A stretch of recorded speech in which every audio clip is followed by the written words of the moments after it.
الحمدللہ رب العالمین والصلاة والسلام علی سید الانبیاء والمرسلین وعلی آلہ واصحابہ اجمعین۔ استقبال رمضان، قرآن و حدیث، سیرت نبوی صلی اللہ علیہ وسلم، صحابہ کرام رضی اللہ عنہم کے معمولات اور عصر حاضر کی رہنمائی کی روشنی میں ایک تحقیقی و جامع لیکچر۔ رمضان المبارک کی آمد اہل ایمان کے لیے رحمتوں، برکتوں اور مغفرتوں کا پیغام لے کر آتی ہے۔ یہ محض ایک قمری مہینہ نہیں، بلکہ ایمان کی تجدید، کردار کی تعمیر اور روح کی تطہیر کا مہینہ ہے۔ جس طرح ایک طالب علم امتحان سے پہلے بھرپور تیاری کرتا ہے، اسی طرح ایک مومن کو بھی رمضان شروع ہونے سے پہلے اپنے دل، دماغ اور عملی زندگی کو منظم کرنا چاہیے، تاکہ یہ مہینہ اس کے لیے حقیقی کامیابی کا ذریعہ بن جائے۔ سوال یہ ہے کہ ہم رمضان کا استقبال کس انداز سے کریں؟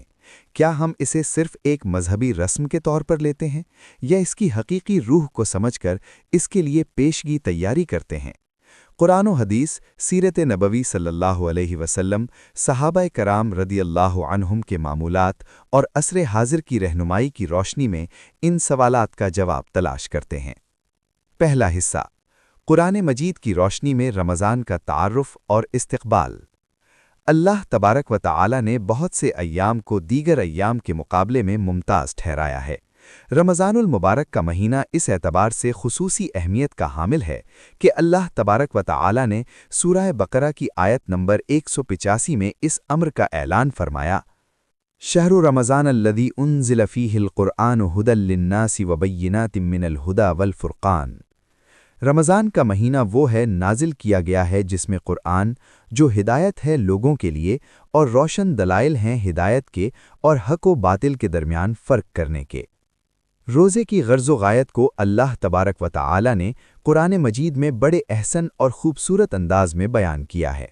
اللہ تبارک و تعالی سورہ بقرہ کی آیت نمبر 183 میں ارشاد فرماتے ہیں: یا ایھا الذین آمنوا کتب علیکم الصیام کما کتب علی الذین من قبلکم لعلکم تتقون۔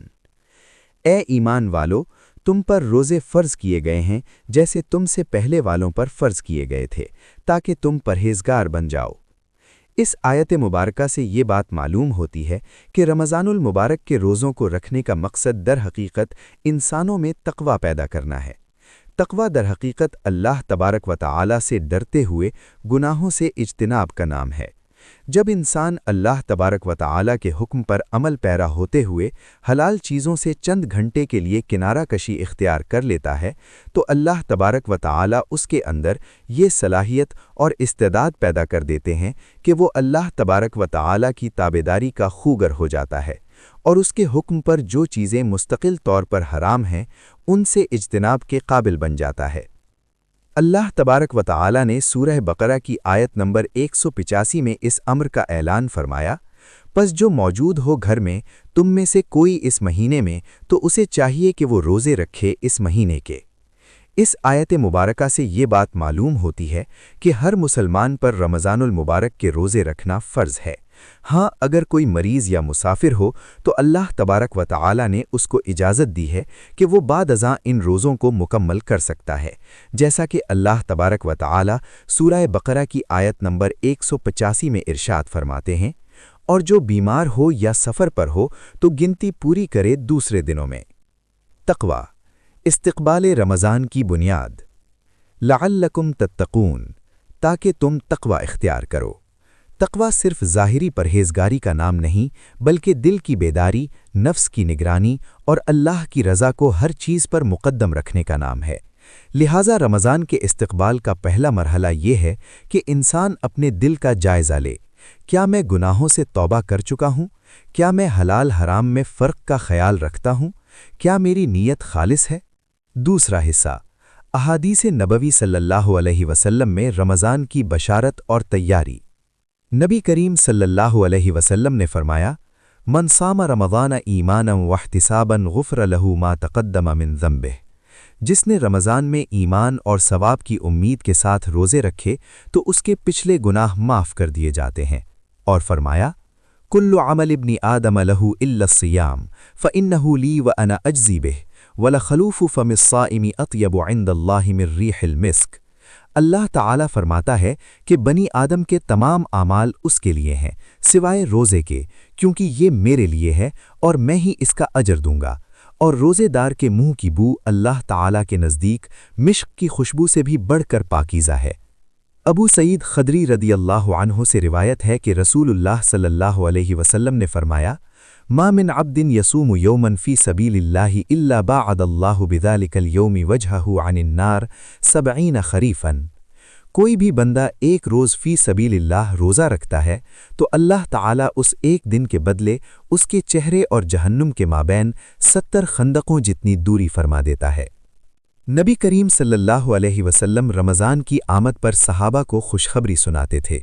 हज़रत अबू हुरैरा रदियल्लाहु अन्हु रिवायत करते हैं कि रसूलुल्लाह सल्लल्लाहु अलैहि वसल्लम ने फरमाया, जब रमज़ान आता है तो जन्नत के दरवाज़े खोल दिए जाते हैं, जहन्नुम के दरवाज़े बंद कर दिए जाते हैं और शयातीन को जकड़ लिया जाता है।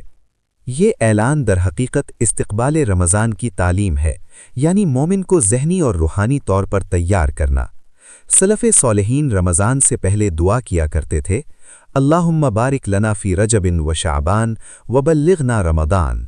ए अल्लाह, हमारे लिए रजब और शाबान में बरकत अता फरमा और हमें रमज़ान तक पहुँचा दे।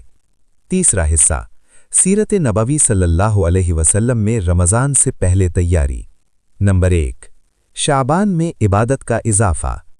हज़रत आयशा रदियल्लाहु अन्हा फरमाती हैं कि मैंने रसूलुल्लाह सल्लल्लाहु अलैहि वसल्लम को शाबान से ज़्यादा किसी महीने में रोज़े रखते नहीं देखा।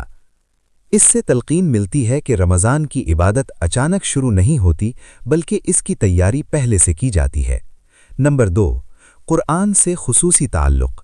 हज़रत जिब्राईल अलैहिस्सलाम हर रमज़ान में नबी सल्लल्लाहु अलैहि वसल्लम के साथ क़ुरआन का दौर करते थे। इससे मालूम होता है कि इस्तिक़बाल रमज़ान का मरकज़ी नुक़्ता क़ुरआन है। नंबर 3, सखावत और खिदमत खल्क़। हज़रत इब्ने अब्बास रदियल्लाहु अन्हु फरमाते हैं कि रसूलुल्लाह सल्लल्लाहु अलैहि वसल्लम रमज़ान में तेज़ हवा से भी ज़्यादा सखी हो जाते थे। लिहाजा रमज़ान की तैयारी में ज़कात, सदक़ात और रफ़ाही मनसूबाबंदी शामिल होनी चाहिए। चौथा हिस्सा, सहाबाए कराम रदियल्लाहु अन्हुम के मामूलात। सहाबाए कराम रमज़ान के लिए 6 माह दुआ करते थे कि हमें रमज़ान तक पहुँचा दे और 6 माह बाद दुआ करते कि हमारा रमज़ान कबूल फरमा। उनके इस्तिक़बाल के अहम पहलू, बाज़ारों की मसरूफ़ियात कम कर देना, क़ुरआन की कसरत से तिलावत, क़यामुल लैल का एहतिमाम, दुनियावी गुफ्तगू में कमी। उनके लिए रमज़ान महज इबादत का मौसम नहीं बल्कि रूहानी इनक़लाब का महीना था। पाँचवां हिस्सा, इस्तिक़बाल रमज़ान के अमली मराहिल। नंबर 1, तौबा और इस्लाह। अल्लाह ताला फरमाते हैं, वतूबू इलल्लाहि जमीअन अय्युहल मुमिनून। रमज़ान से पहले सच्ची तौबा, हुकूकुल इबाद की अदायगी, कर्ज़ों की वापसी, सुलह सफ़ाई। नंबर 2, नीयत की दुरुस्तगी। नबी करीम सल्लल्लाहु अलैहि वसल्लम ने फरमाया, आमालु बिन्नियात, आमाल का दारोमदार नीयतों पर है। रमज़ान सिर्फ रस्म नहीं बल्कि इखलास का इम्तिहान है।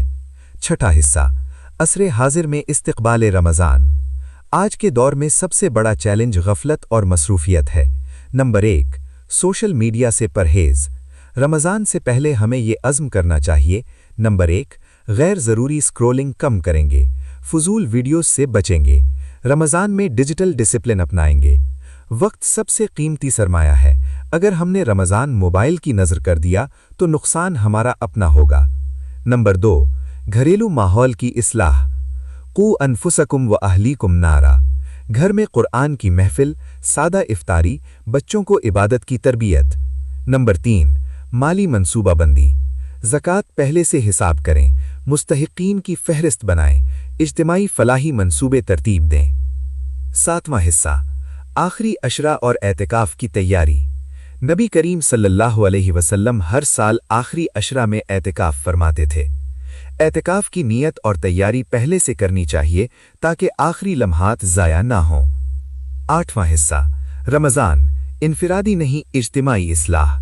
रमज़ान अखलाक की तरबियत, माशरती अदल, कारोबारी दयानतदारी, सब्र और बर्दाश्त का महीना है। नबी करीम सल्लल्लाहु अलैहि वसल्लम ने फरमाया, जिसने झूठ बोलना और उस पर अमल करना न छोड़ा, अल्लाह को उसके भूखे रहने की कोई हाजत नहीं। ये हदीस वाजिब करती है कि रमज़ान का इस्तिक़बाल सिर्फ ज़ाहिरी तैयारी नहीं बल्कि इख़लाक़ी इस्लाह भी है। नतीजा, इस्तिक़बाल रमज़ान का जामे तसव्वुर। रमज़ान का इस्तिक़बाल दर्ज ज़ैल सुतूनों पर कायम है। कुरान से मजबूत ताल्लुक़, तौबा और इस्तिग़फ़ार, नीयत की दुरुस्तगी, इबादत की मश्क, सदका और खैरात, सोशल मीडिया से एहतियात, घरेलू व माशरती इस्लाह। अगर हम रमज़ान से पहले इन नुकात पर अमल शुरू कर दें तो रमज़ान हमारे लिए महज एक महीना नहीं बल्कि ज़िंदगी का मोड़ साबित होगा। अल्लाह ताला हमें ईमान, सेहत, इखलास और कबूलियत के साथ रमज़ान नसीब फरमाए, हमें लैलतुल क़द्र की बरक़ात से मालामाल करे और हमारे गुज़िश्ता गुनाहों को माफ़ फरमाए। आमीन या रब्बिल आलमीन।